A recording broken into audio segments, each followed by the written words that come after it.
Bismillahirrahmanirrahim. Assalamualaikum warahmatullahi wabarakatuh. Alhamdulillahirabbil alamin wassalatu wassalamu ala asrofil anbiya'i wa mursalin wa ala alihi wa ashabihi ajmain amma ba'du. Mari bersama-sama kita panjatkan puji syukur kehadirat Allah Subhanahu wa taala atas berkat rahmat dan karunia-Nya di hari yang berbahagia ini. Kita masih diberikan kenikmatan iman dan juga Islam sehingga bisa kembali berjumpa di acara Karomah, kajian Ramadan penuh berkah. Tentu Soimin Soimat Sinpo TV dimanapun berada, saya tidak sendiri karena sudah hadir bersama kita guru kita Bapak Ustadz Ahmad Haris Riswanto. Assalamualaikum Pak Ustadz. Waalaikumsalam warahmatullahi wabarakatuh. Kabarnya gimana Pak Ustadz? Alhamdulillah, hari yang ketiga sehat. Alhamdulillah sehat. Semoga lancar terus pokoknya Pak Ustadz ya puasanya. Amin amin ya rabbal alamin. Nah Soimin Soimat Sinpo TV dimanapun berada, kali ini kita akan ngobrol Pak Ustadz terkait dengan 5 dasar bangunan Islam. Nah ini sebenarnya apa aja tuh Pak Ustadz? Silahkan dijelaskan. Baik. Assalamualaikum warahmatullahi wabarakatuh. Waalaikumsalam warahmatullahi wabarakatuh. Alhamdulillahilladzi an'ama alaina bi ni'matil imani wal islam. Summa salatu wassalamu ala sayyidina Muhammadin sallallahu alaihi wasallam wa ala alihi wa ashabihi wa jami'i ummatihi ila yaumiz ziham amma ba'du. Saimin as-saimat, pemirsa Sinpo TV, Mbak Tiara, semoga kita selalu diberikan kekuatan oleh Allah zahir dan batin dalam menjalani berbagai macam ibadah dalam keislaman kita. Amin ya rabbal alamin. Pada kesempatan yang berbahagia ini kita akan membahas tentang 5 dasar atau 5 pokok ajaran dalam agama Islam kita ini. Ini bersumber dari hadis yang ketiga dalam kitab Arba'in Nawawi yang diriwayatkan dari Abi Abdurrahman Abdullah bin Umar Al-Khattab atau orang sering nyebutnya Abdullah bin Umar, putra dari sahabat Umar. Salah seorang sahabat muda yang dikenal cerdas, brilian, banyak ide-ide cemerlang yang bersumber dari Abdullah bin Umar atau dikenal dengan Ibnu Umar. Banyak riwayat-riwayat yang dijadikan dasar atau pemikiran-pemikiran dalam keislaman yang bersumber dari Abdullah bin Umar ini. Ia bercerita, Sami'tu Rasulullah sallallahu alaihi wasallam. Saya mendengar. Jadi Abdullah bin Umar mendengar langsung dari Rasulullah sallallahu alaihi wasallam. Rasulullah sampaikan bunyal Islam ala khamsin.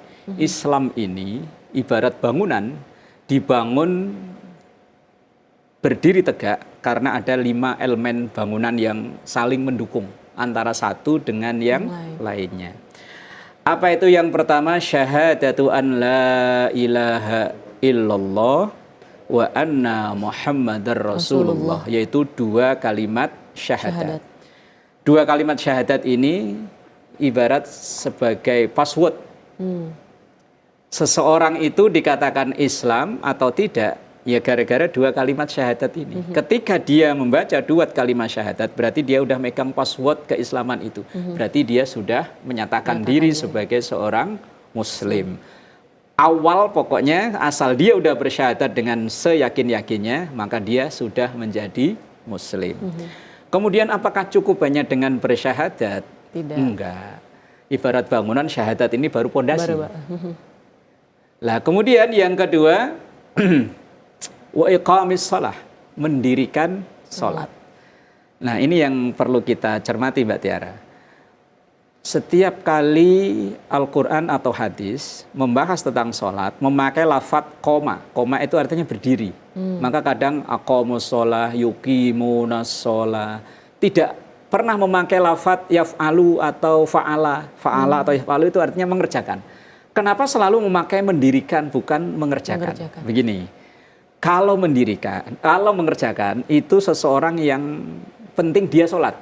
Apakah sholatnya itu benar apa enggak, berefek dalam keseharian apa enggak jadi urusan. Yang penting dia sholat.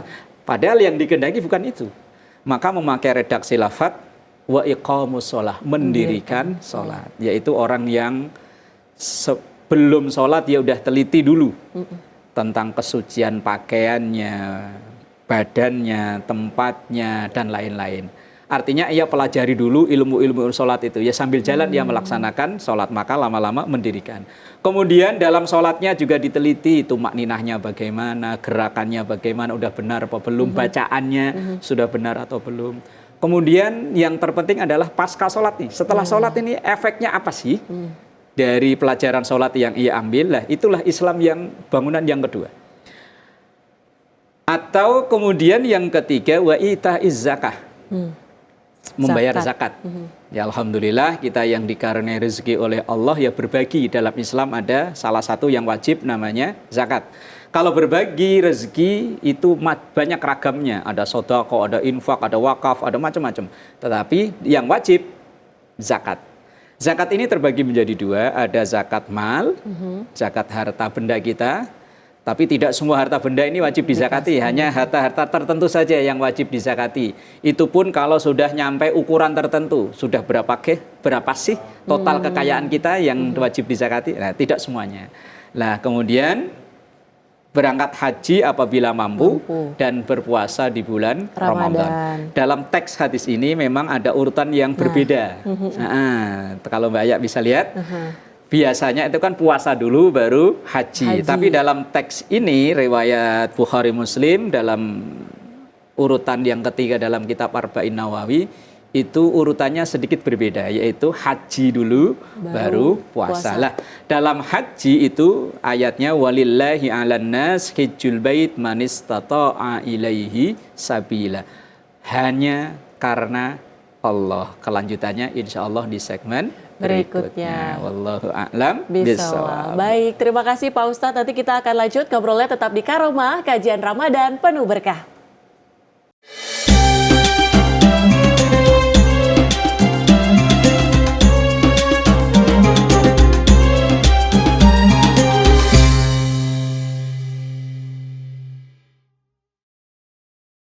Alhamdulillahirrabbilalamin, soimin, soimat Sinpo TV dimanapun berada, Anda kembali menyaksikan Karomah, kajian Ramadan penuh berkah. Nah, di segmen sebelumnya tadi sudah dijelaskan dasar bangunan Islam yang paling dasar pertama adalah syahadat Pak Ustadz yang pertama. Nah, apakah kemudian ketika seseorang itu sudah menyebutkan syahadat, kalimat syahadat, apakah sudah disebut Islam? Tapi sebenarnya dia tidak menjalankan rukun Islam yang lainnya, jadi hanya syahadat saja. Gimana nih Pak Ustadz? Baik. Begini, Mbak Tiara dan juga soimin as-soimat pemirsa Sinpo TV dimanapun berada, ketika seseorang sudah bersyahadat, berarti dia udah megang password, udah masuk berarti dia sudah Islam. Tapi sudah yang sudah Islam dia. Tapi apakah Islamnya bagaimana ini? Apakah cuma hanya syahadat tok? Enggak. Ibarat begini, analoginya begini. Ketika kita datang ke satu perguruan tinggi atau ke anak kita masuk ke sekolah, ketika sudah daftar, udah terdaftar dan diakui sebagai terdaftar, maka sudah disebut sebagai siswa, sebagai pelajar di situ. Tapi apakah hanya seperti itu tok? Kan enggak toh? Harus mengikuti proses belajar mengajar, harus mengikuti tata tertib yang berlaku di sekolah itu. Lah begitupun seorang di antara kita begitu. Ketika dia udah mengucapkan 2 kalimat syahadat, dia Islam sudah. Tapi Islamnya apakah cuma di situ? Ya enggak. Tapi seandainya mohon maaf seandainya ada seseorang yang di ujung hidupnya selama dari lahir dari muda dia umpama tidak beragama. Begitu usia 50 umpama, begitu dia mengucap asyhadu alla ilaha illallah wa asyhadu anna Muhammadar Rasulullah, belum sempat sholat, zakat dan lain, kok ia dipanggil oleh Allah, insya Allah dia malah husnul khotimah, udah Islam dia. Tetapi umpama dari kecil Islam sudah syahadat, tapi hanya syahadat aja, nggak diwujudin dalam sholat, dalam zakat, dalam puasa. Tentu ya ada konsekuensi dosa yang ia tanggung karena tidak melakukan apa yang diperintahkan oleh Allah Subhanahu wa Ta'ala. Kalau ibarat rumah, ini baru pondasi tok. Apakah udah bisa ditempatin ini rumah? Wong baru hanya pondasi, ya baru cakar ayam, baru pondasi, belum ada dinding, belum ada atap, belum ada pintu, belum ada lain-lain. Apakah udah bisa ditempatin rumah? Belum. Tapi udah statusnya calon rumah. Atau mungkin rumah punya tanah saya itu. Tapi belum sebagai seorang Muslim. Kira-kira begitu Mbak ya. Nah, apakah kemudian tadi misalnya melakukan dosa besar itu bisa merusak keislaman seseorang Pak Ustadz dalam perjalanannya? Ya. Ketika seseorang melakukan dosa besar, itu bisa jadi bukan hanya merusak Islamnya, tapi merusak imannya. Tergantung dosa apa yang ia lakukan. Misalnya, dosa yang paling terbesar itu adalah menyekutukan Allah. Saat ia menyekutukan Allah dengan sadar tanpa ada paksaan dari pihak manapun, maka saat itu juga yang rusak bukan hanya Islamnya, tapi imannya juga bisa rusak. Tapi kalau yang dilakukan itu dosa besar selain syirik, misalnya mohon maaf, naudzubillah, semoga keluarga kita semuanya terhindar zina, mencuri, korupsi, terus mengambil hak yang bukan hak kita, durhaka terhadap kedua orang tua. Ini termasuk dosa-dosa besar yang ia lakukan. Imannya nggak rusak, imannya masih, Islamnya yang terganggu. Artinya nanti akan ada konsekuensi dan itu bisa merusak kalau dilakukan secara terus-menerus, bahkan sampai akhir hayat ia belum bertaubat. Khawatirnya dalam keadaan su'ul khotimah, pungkasannya buruk. Padahal ada satu makalah, wallahu alam, apakah ini hadis atau bukan, saya belum cross check secara lebih mendalam, bahwa amalan kita itu nilainya dilihat dari pungkasannya. Walaupun awalnya baik nih, awalnya bagus, tapi kok di penghujungnya nggak baik, nanti yang bagus di awal-awal angus. Makanya bahaya. Makanya dalam doa kita itu sering, ya Allah berikanlah aku husnul khotimah. Dari kebaikan yang kita lakukan ini kita tutup dengan kebaikan juga. Baik. Contoh umpama logikanya begini. Ada seorang pejabat baru awal menjabat 5 tahun umpama. Tahun pertama, tahun kedua, tahun ketiga, tahun keempat bagus semua. Tapi tahun keempat dia kesandung kasus korupsi, maka tahun 1 sampai tahun 4 akan hilang kebaikannya. Kan sayang kan ya? Benar-benar hilang Pak Ustadz. Hilang, hangus, hilang. Bahkan ada keikhlasan yang dibangun puluhan tahun bisa hilang dalam sekejap. Maka menjaga iman, menjaga Islam kita ini, tapi kita tidak boleh pesimis, tapi tetap harus optimis bahwa ini akan terjaga. Maka ada satu wasiat, wala tamutunna illa wa antum muslimun. Jangan kita sampai berpisah dengan kehidupan dunia ini kecuali dengan membawa Islam, kecuali dengan membawa iman. Kalau bahasa gampangnya kita ya husnul khotimah. Itu doa kita yang kita mohon pada Allah Subhanahu wa Ta'ala. Untuk lebih lanjutnya, insya Allah di segmen berikutnya, wallahu a'lam bishawab. Baik, terima kasih Pak Ustadz, Soimin, Soimat, Simpo TV dimanapun berada. Kita akan kembali usai jeda, tetap di Karomah, kajian Ramadan penuh berkah.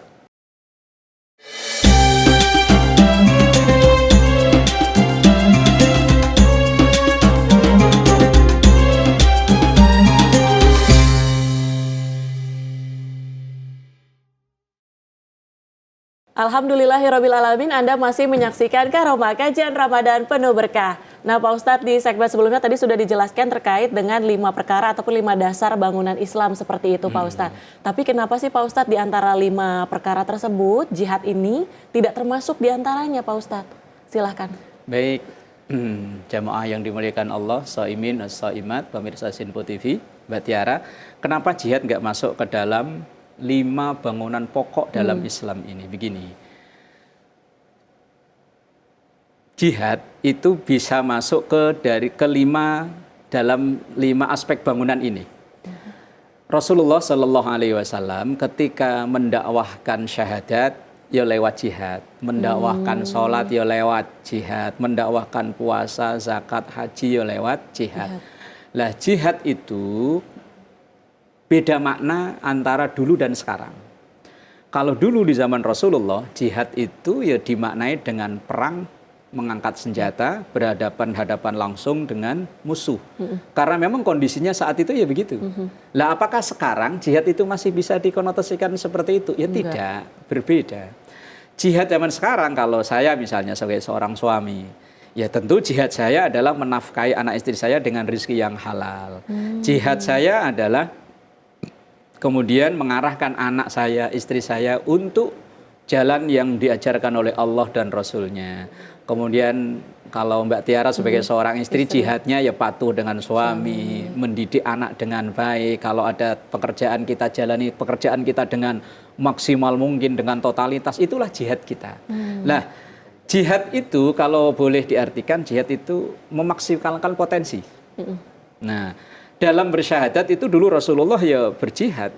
Ya tentu jihadnya berbeda dengan yang dulu. Kalau dulu ya dengan perang, kalau sekarang ya tidak.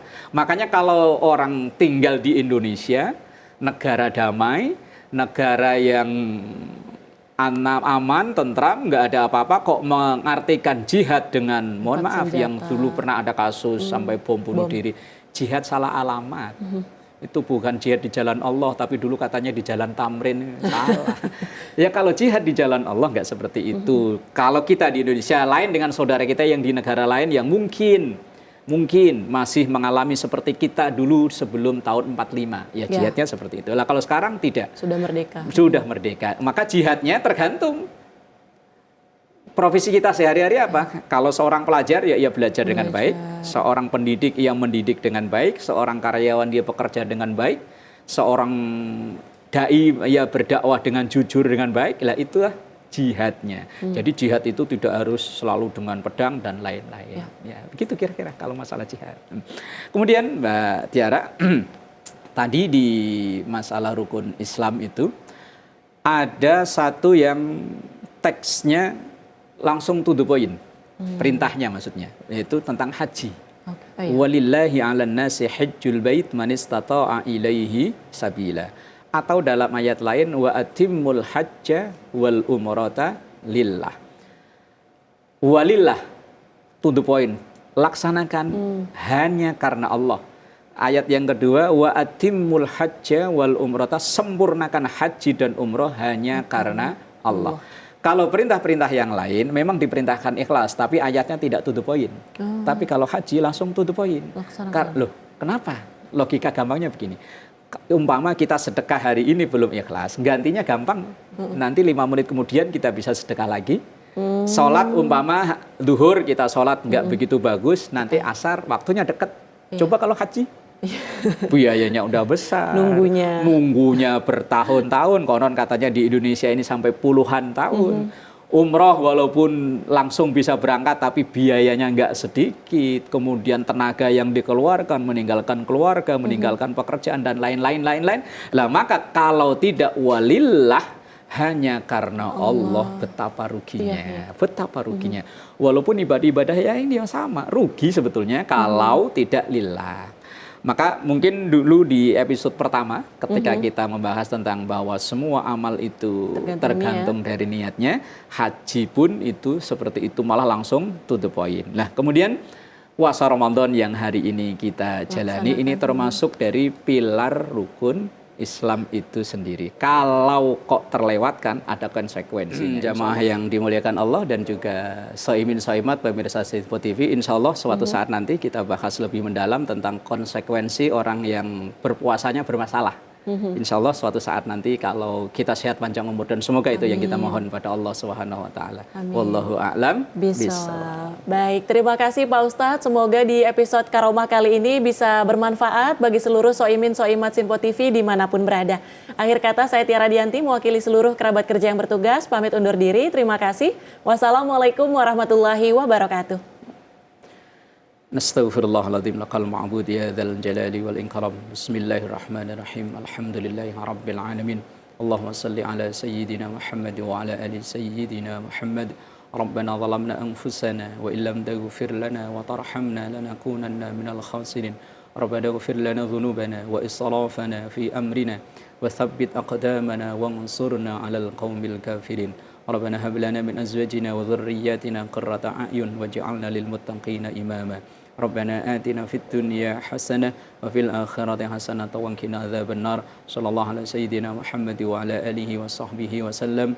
Walhamdulillahi rabbil alamin. Terima kasih dan mohon maaf. Assalamualaikum warahmatullahi wabarakatuh. Waalaikumsalam warahmatullahi wabarakatuh.